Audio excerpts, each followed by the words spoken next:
I need to tell you something up front. I looked into this case for 3 weeks before I decided to make this video.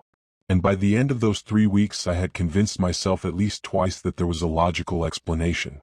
There is not. In 2013, a 32-year-old woman named Miranda Silveira died in her apartment in Porto Alegre, Brazil. The cause of death was ruled as cardiac arrest. She was alone. The door was locked from the inside. The coroner established the time of death at approximately 11:15 in the evening. At 2:08 in the morning, her phone made a voice recording. Almost 3 hours after she died. On a locked phone. In a locked room. With a dead woman. Let me tell you exactly what was on that recording. Because this is where every explanation starts to break down. The recording was 47 seconds long. It was captured by the phone's voice memo application, which had not been opened when Miranda was last seen alive. The recording contained no voice. No words. No identifiable human sound. What it contained was this. A low rhythmic tapping sound, approximately 1 tap every 2 seconds for the first 22 seconds. Then 11 seconds of complete silence.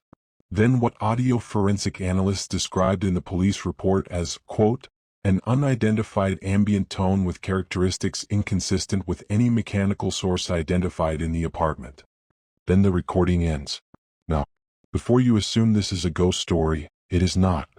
That is exactly what the police assumed. And that assumption is why they missed what was actually there. Because when digital forensic analysts at the Universidade Federal do Rio Grande do Sul examined the phone, they found something in the metadata that the initial investigation completely overlooked. The recording had not started at 2:08 a.m. It had started at 11:09 p.m. 6 minutes before Miranda died. The timestamp was wrong. Or someone, or something, had changed it. Here is where the story moves from strange to genuinely troubling. Because the investigation into Miranda Silveira's death had multiple significant failures that, together, paint a picture that nobody wanted to see. Failure 1. The initial autopsy. Cardiac arrest in a 32-year-old with no known heart condition is not common. It is not impossible, but it is rare enough that it should trigger a more thorough investigation. The initial autopsy took less than 2 hours. It found no evidence of trauma. It ruled cardiac arrest and closed the pathological investigation. What it did not test for, GHB, succinylcholine, any of the drugs that can cause cardiac arrest and are metabolized within hours of death, leaving no trace in a standard toxicology screen. Failure 2. The door. The apartment was found locked from the inside. This is typically treated as evidence of natural or self-inflicted death. No one could have locked it from the outside. But the specific lock model on Miranda's apartment, a STAM model 6830, extremely common in Brazilian apartments of that era, had a documented vulnerability. A thin metal instrument could engage the turnlock mechanism from outside through the door frame gap, if the door was not fully sealed. The investigation never tested this. The door was photographed and released. Failure 3. Miranda's phone records. In the 48 hours before her death, Miranda sent 3 messages to a contact saved in her phone only as an initial. The messages were archived by the carrier. The initial investigation never subpoenaed them. A journalist named Felipe Cardoso, who investigated this case for a Brazilian true crime publication in 2019, managed to trace that contact. And what he found is why this case was reopened. The contact was an ex-partner. Someone with a documented history of controlling behavior. Someone who, records showed, had been in the same building earlier that evening. Someone who was never interviewed. Here is what the digital forensic analysis finally concluded about the recording itself.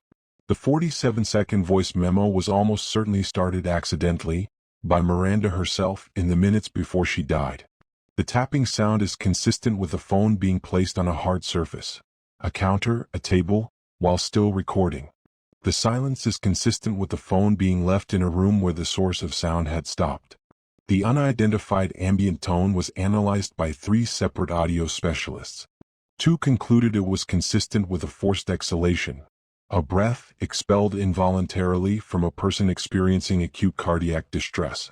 Miranda started that recording herself, and it captured the last 11 seconds of her being alive. The timestamp discrepancy? The digital forensic team concluded it was caused by a software glitch specific to that phone model, a known bug that caused voice memo timestamps to display incorrectly in certain time zone settings. That part, at least, had an explanation. The case was reopened in 2021 following Felipe Cardoso's investigation. As of the time I am making this video, it remains open. The ex-partner has not been charged. Miranda's family is still waiting. Miranda Silveira's case is not a ghost story. It is the story about what happens when an investigation is treated as a box to check instead of a life to understand. It is a story about a recording that should not exist, and about all the failures that allowed the person who might be responsible to walk away. If you want more cases like this, where the mystery is not supernatural but human, and somehow that is worse, subscribe. I have more, and they're all real.